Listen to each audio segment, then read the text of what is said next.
तर बातमी आहे शिर्डीमधून। शिर्डीत महायुतीकडून सदाशिव लोखंडे हे उमेदवारी अर्ज भरणार आहेत। 18 एप्रिल रोजी सदाशिव लोखंडे उमेदवारी अर्ज भरतायत। मुख्यमंत्री एकनाथ शिंदे यांची यावेळी उपस्थिती असणार आहे। तर उमेदवारी अर्ज भरण्यापूर्वी शिर्डीत जाहीर सभा सुद्धा होणार आहे। जाहीर सभेतून महायुतीत शिर्डीमध्ये शक्ती प्रदर्शन बघायला मिळू शकतं।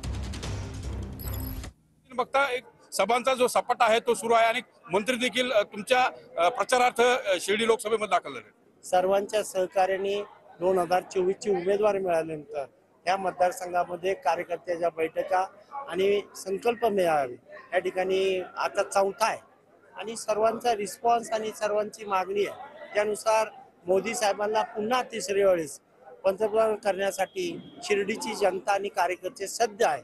त्यानुसार कामं चालले। मुख्यमंत्री एकनाथ शिंदे जे आहेत ते तुमचा उमेदवारी अर्ज भरण्यासाठी शिर्डीत येणार आहेत आणि सर्वात पहिला अर्ज जो आहे तो शिर्डीतून तुमचा भरला जाणार आहे महायुतीकडून। कसं बघतात इकडे आणि मुख्यमंत्री कधी येतात? राज्याचे मुख्यमंत्री आणि आमचे नेते या शिर्डीचा उमेदवार नवे फॉर्म भरताना स्वतः येणार आहे।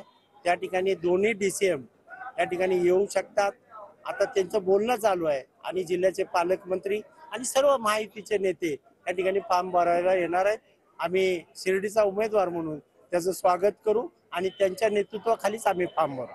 मनोज गाडीकर, TV9 मराठी, श्रीरामपूर, अहमदनगर।